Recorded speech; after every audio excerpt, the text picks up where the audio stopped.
used to eagerly count every minute just to sit in front of the screen, watching Shazam passionately following Billy Batson and Mentor on the motorhome, travelling across the United States to enforce justice.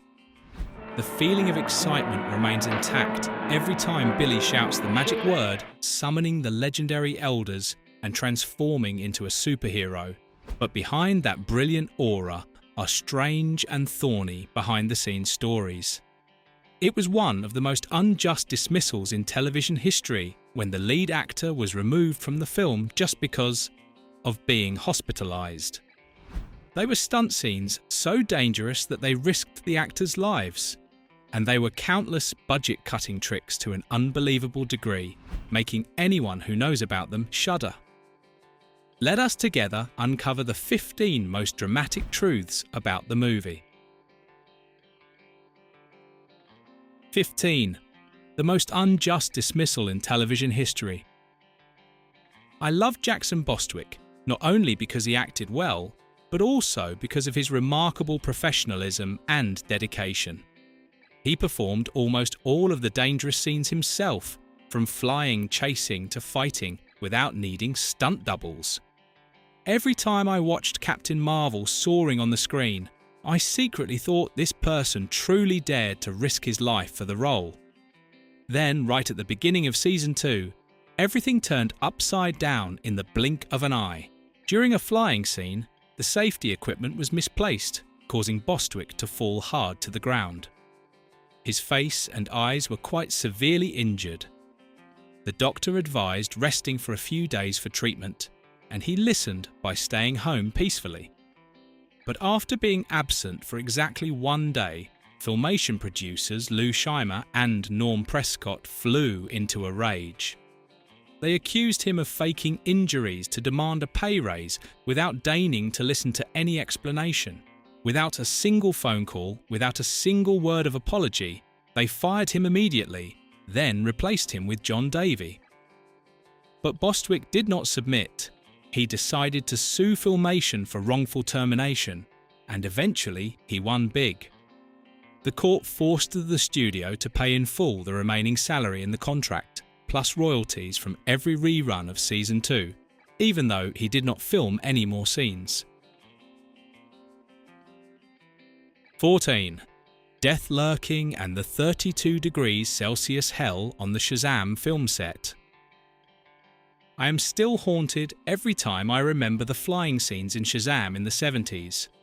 At that time, I was just a child sitting in front of the television eyes wide, watching Captain Marvel zooming through the sky, imagining he truly possessed supernatural powers. But behind that glitz were deadly risks and ordeals that the cast had to endure every day. Because the tight budget was only a mere $70,000 per episode, Filmation had no money for modern special effects or safety cables. They strapped the actors to a wooden board mounted on the bed of a moving truck. The truck accelerated the camera, placed in front, only captured from the chest, up to create the illusion of flying close to the ground. Jackson Bostwick and later John Davey had to lie face down on the board, wind whipping their faces, dust flying everywhere, while the truck sped along the streets of Los Angeles. Only a few red ropes were wrapped around their bodies to keep them from falling onto the asphalt. Sometimes the ropes were loose, or the truck braked suddenly. Young viewers like me could still clearly see the red ropes dangling right behind Captain Marvel's back. They appeared vividly shattering the superhero illusion, but at the same time making me shudder. If just one strand snapped, the actor could fall onto the road, be run over by the truck, or hit his head on the ground. And it seems things did not stop there. Those dangerous scenes often took place under the harsh California summer sun temperatures exceeding 32 degrees Celsius, sometimes reaching 35 to 38 degrees Celsius. The cast had to wear the full, thick Captain Marvel suit from head to toe. The suit was designed to look majestic on screen, but in reality, the fabric was thick, the lining tight, and the bright red colour absorbed the sun like a charcoal stove, turning the wearer into a mobile oven. Sweat poured out like a waterfall, soaking through from inside to out, but there was no time to change clothes or dry off. The filming schedule also pushed everything to the limit. Each episode was completed in only 2.5 days, having to race and move constantly between location sites within a 90-minute radius of the studio. There were no long rehearsals, no long breaks between scenes. Actors had to be ready immediately, mark their positions, say their lines, perform, and then run to the next scene under the scorching sun. The suit was not only hot, but also heavy, making every movement more difficult. Jackson Bostwick once said he had to try to stay conscious because if he fainted just once, the entire film crew might have to stop for hours. Yet they still bit the bullet and endured episode after episode without complaining, without asking for a break, because the low budget and tight schedule did not allow for delays. Looking back, I admire their resilience and daring even more. Those real-life heroes risked their lives pouring sweat in that 32 degrees Celsius hell just to bring Captain Marvel to us in the most authentic way possible. 13. Disrespecting the audience and the embarrassing end. The Filmation producers must have thought everything would go smoothly when they fired Jackson Bostwick and replaced him with John Davey right at the beginning of Season 2. They were so confident that they uttered words of contempt because this was a show for children. Most of the audience would not even notice the difference. They believed that kids only cared about the flying powers of Captain Marvel and would not pay attention to the voice physique or way of moving of the person playing the role. They were miserably wrong. Right from the first episode featuring John Davey, the young audience discovered it immediately. On the playground in the classroom, through letters sent to the television station, US kids discussed it animatedly. Captain Marvel is different. Why doesn't he look like last season anymore? Who replaced Mr. Bostwick? The change was too obvious. Bostwick was tall with firm muscles, a warm smile and a natural demeanour. Davey was completely different, looking stiffer with a deeper voice, and his gestures were no longer smooth. Without anyone pointing it out, children recognised the truth quickly and surprisingly bluntly. The wave of opposition rose. Many parents wrote letters of complaint, children sent letters expressing disappointment, and even some local stations received dozens of calls asking why the actor was changed. Filmation must have been astonished to see that a children's programme they considered easygoing was scrutinised so closely by the young audience. They underestimated the intelligence of the kids, and that very thing made them pay the price with their prestige and the support from loyal viewers. 12. The NCIS superstar almost stole the role of Captain Marvel. Although only accompanying us through a short season for Jackson Bostwick to be chosen for the role of Captain Marvel was a long story, because before that, Mark Harmon, the star, later famous for the role of Leroy Jethro Gibbs in the NCIS series, almost stole that role. At the time of pre-production for the first season, Filmation organised the audition quite thoroughly. Mark Harmon, at that time, was a youthful, tall, handsome young man with an appearance both strong and attractive, gradually asserting his name through several small roles on television. He entered the final round of candidates, was called for an audition, and received serious consideration from the producers. If Harmon had been chosen, we might have seen a completely different Captain Marvel, a calmer demeanour, a deep, warm voice, less wild, and somewhat more elegant compared to Bostwick. The young audience might have become familiar with the image of a close, more mature superhero like an adult leading children. However, in the end, Filmation chose Jackson Bostwick. That decision was not accidental. With a tight budget and a rushed filming schedule, they needed an actor who not only looked majestic, but also had to perform almost all of the dangerous action scenes himself. Bostwick had a solid martial arts background in Jeet Kune Do and Wing Chun Kung Fu, plus experience doing his own stunts without needing expensive stunt doubles. He could lie face down on the wooden board attached to the truck, endure wind, and endure the red ropes wrapped around his body to fly, while still maintaining a natural look. Harmon, despite his talent and impressive appearance, did not have the advantage regarding physical action ability to that extent. So Mark Harmon missed the role and his career path turned in a different direction. Later, he shone brightly with a series of television roles, especially NCIS, lasting nearly 2 decades, becoming an icon loved by millions of viewers. As for Bostwick, he stayed with Captain Marvel throughout the first season, leaving an indelible mark despite the short time. 11. The A-list actor who once disdained the role of a lifetime. John Davey was an experienced actor, having appeared in many television shows and movies, so when invited by Filmation to play Captain Marvel as a replacement for Jackson Bostwick, he bluntly refused from the start. To him, this role was no different from an ordinary children's educational program like Captain Kangaroo or Mr. Rogers' Neighborhood, where adults just sit and talk gently, teaching morals to children without any significant action or drama. Davey thought that accepting this role would diminish the value of his career, turning him into a children's show host instead of a real actor. The producers had to spend quite a lot of effort to persuade him. They explained clearly that Shazam was not the type of program to sit in one place reading books or telling stories.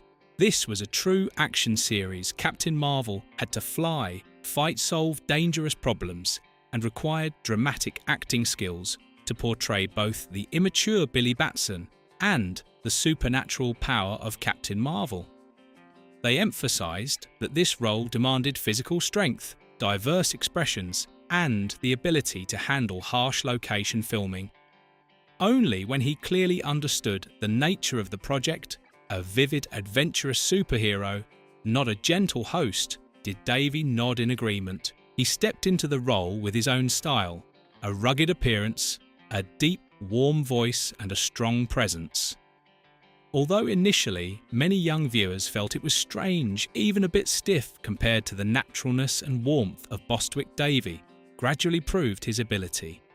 He excellently completed the remainder of Season 2 and the entire Season 3, bringing a more mature Captain Marvel suitable for episodes focusing on moral lessons and practical action.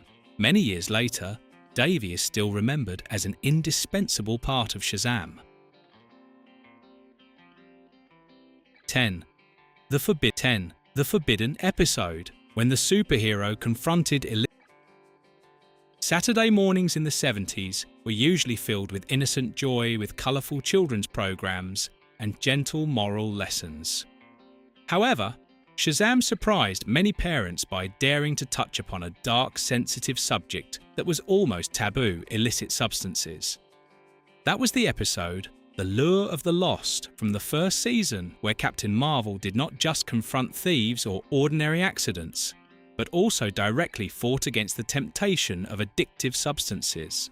The episode told the story of a group of teenagers caught in a downward spiral of illicit substances because dealers enticed them with promises of excitement and relief. Billy Batson and Mentor witnessed that scene. Then Captain Marvel appeared to intervene, not only saving people, but also bluntly warning about the terrible consequences of using illicit substances. Loss of control depleted health-broken families. Without evading, without using roundabout language, the episode called the problem by its name, showing that illicit substances were not a joke, but a real threat spreading in American society during the 1970s.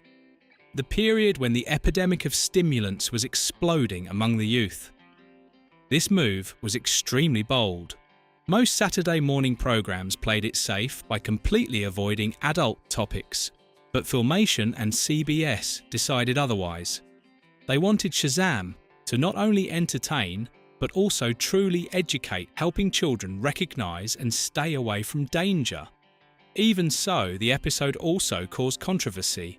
Some parents worried their children would be exposed early to the concept of illicit substances, while many others supported it because it was timely and necessary. 9. The legendary Batman and the unidentified ghost role. There is a piece of information that I find very interesting about this film, which is that Adam West secretly voiced Elder Hercules, one of the 6 elders who bestowed power upon Billy Batson, without being credited at all in the credits section. Those elders appeared in the form of nearly static images, with only the eyes and mouth moving gently when Billy summoned them via the Eternia phone device in the motorhome. Their voices were usually handled by the producers Lou Scheimer and Norm Prescott themselves, as these were small, inexpensive supporting roles. However, Adam West secretly participated in voicing Hercules. This contribution was so faint that many longtime fans of Shazam did not even realise it. That familiar, warm, deep voice was lost among the other elders without anyone noticing. It was not until many years later, when behind-the-scenes documents and interviews were unearthed, that people were startled to discover this. Adam West was the legendary star who played Batman in the 1960s television series. He was the one who turned Batman into a campy icon with the Batcape, the Batmobile, and action sequences full of bam sounds that fascinated generations of American children. After that great success, he still continued to appear in other superhero projects, despite often being teased for over-the-top acting. The fact that he chose to voice a small nameless role in Shazam shows humility and the joy of continuing to bring power to children, even if only through a few short lines of dialogue. 8. Record of filming 15 episodes in just 24 hours. One of the most unbelievable records of the Shazam film crew was completing all the moral lesson segments at the end of each episode of Season 1 in exactly one single day. These advisory segments, also known as moral tags, were a mandatory requirement from the CBS station to ensure the educational nature of the children's program. Instead of spreading the filming out episode by episode, the producers chose an extremely economical and swift option, cramming everything into one marathon work session. The chosen location was the Franklin Canyon Reservoir in California, a neutral, natural setting that could fit any storyline. Jackson Bostwick had to wear the hot Captain Marvel suit stand under the sun and continuously read 15 different moral messages from early morning until the end of the day. From advising children not to lie to having to listen to parents, all were recorded once and for all to maximally save on travel and set construction costs. This extreme efficiency helped the film crew finish a massive volume of work for the entire season within just 24 hours. 7.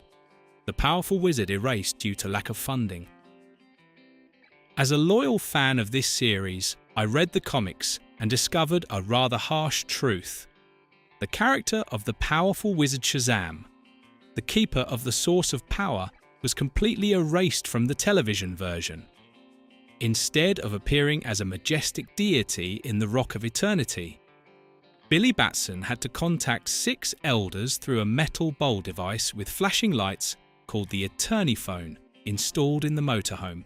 This turning point change was entirely due to the extremely low budget pressure of filmation, because creating static drawings with minimal lip and eye movements was much cheaper than hiring an actor to play the wizard and staging expensive live-action magic effects. A powerful deity in the original work was forced to death, just to save a few coins in production costs, causing Billy, every time he needed advice, to have to mutter the incantation, "O elders, appear before me," in front of the metal bowl in a very forced manner. These elders only appeared in the form of crudely animated static paintings, giving vague warnings and moral advice, instead of directly bestowing magic as in the comics. The interesting thing is that despite originating from a poverty of funding, the concept of elders and the attorney phone device later became so popular that editors officially brought them into the DC comic book universe. 6. The birth of the first female superhero on TV. The resounding success of Shazam in its first season directly paved the way for a proud historical milestone on television: the birth of The Secrets of Isis in 1975.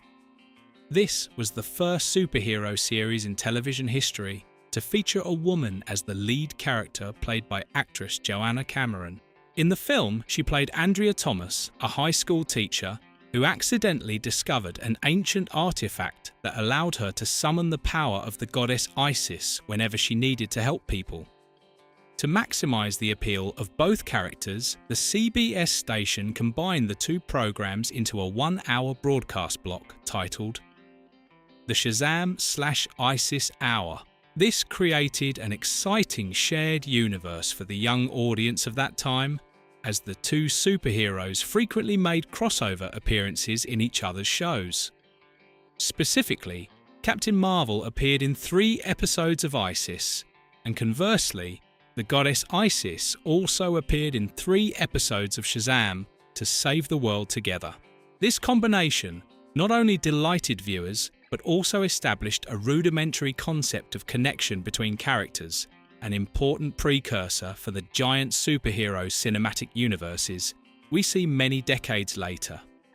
The influence of the character Isis was so great that DC Comics later decided to bring her into the official comic book universe, turning a character originally born from a television series into a permanent part of the legacy in their superhero world. 5. The mysterious companion and the laziest name.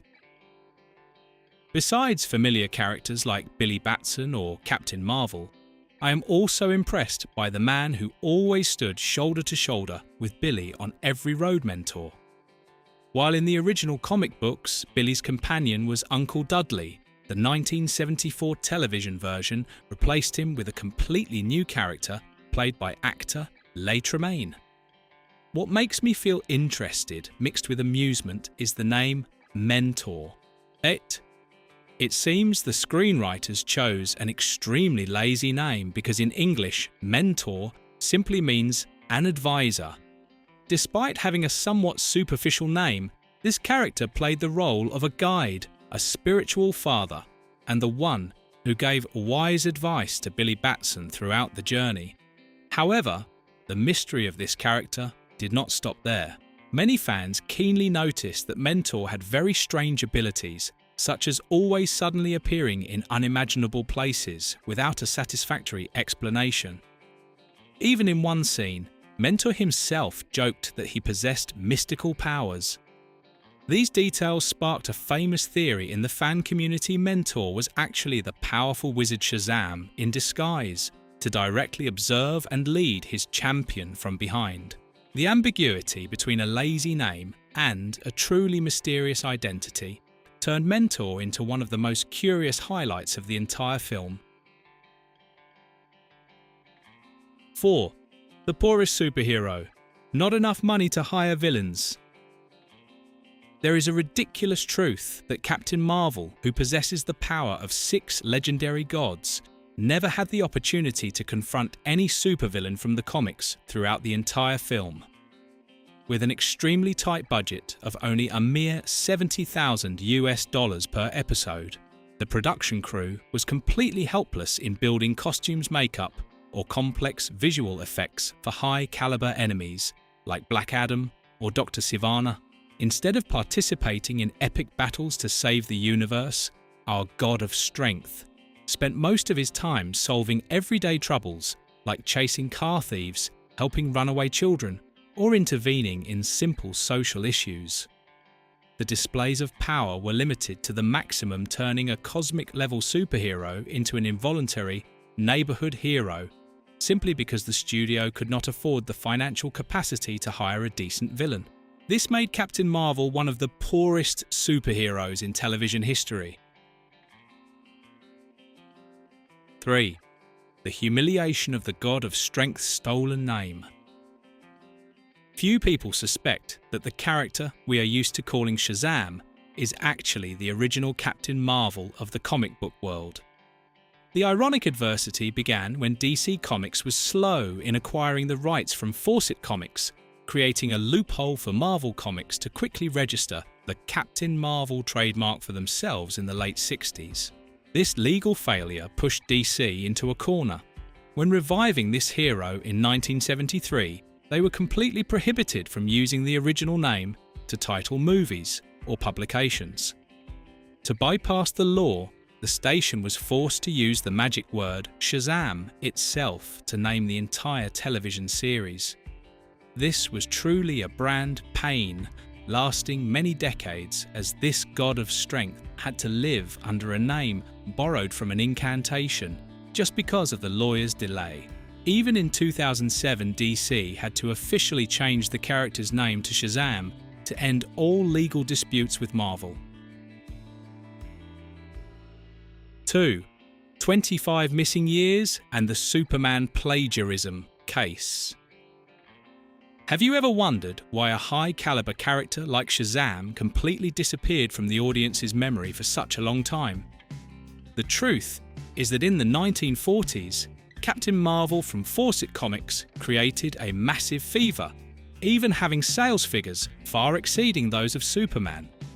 It was this very success that made DC Comics fearful and decided to file a lawsuit accusing Captain Marvel of being merely a blatant plagiarism version of the Man of Steel's image and abilities. After a long and costly legal battle, Fawcett Comics was forced to accept defeat and kill off this character, causing him to evaporate from the market for over 25 years. The hero who once stood at the peak of glory suddenly became a copyright sinner and fell into oblivion. It was not until 1973 that DC itself was the party to make amends by buying back and reviving him in the comics, then bringing him to the small screen in 1974. The journey from being destroyed to becoming a golden egg-laying goose for his own former rival is truly one of the most thrilling chapters in the history of the superhero world. 1. The 28-episode legend and the rebirth after half a decade. Although the influence and nostalgia that Shazam left in the hearts of the audience were extremely great, can you believe it? The entire series actually consisted of only exactly 28 episodes. This number is too small compared to a legend lasting throughout 3 seasons from 1974 to 1976, in which the first season had 15 episodes, the second season was reduced to 7 episodes, and the final season had only exactly 6 short episodes. Precisely because the number of episodes was so meagre, the CBS station had to rely entirely on continuous reruns to fill the Saturday morning time slot. The strange thing is that, after ending the original broadcast run in 1976, the film completely slept peacefully in the dark for 4 long years. It was not until 1980 that CBS suddenly brought these old episodes back to the screen to introduce them to a new generation of viewers. This late reappearance turned a program that had already stopped production into an immortal cultural icon, making many people mistakenly believe that Captain Marvel had accompanied them for a period much longer than that. Thank you for watching. If you enjoyed this video, don't forget to like, share and subscribe so you won't miss our next videos. Leave your thoughts in the comments below. I'd love to hear from you. See you in the next video.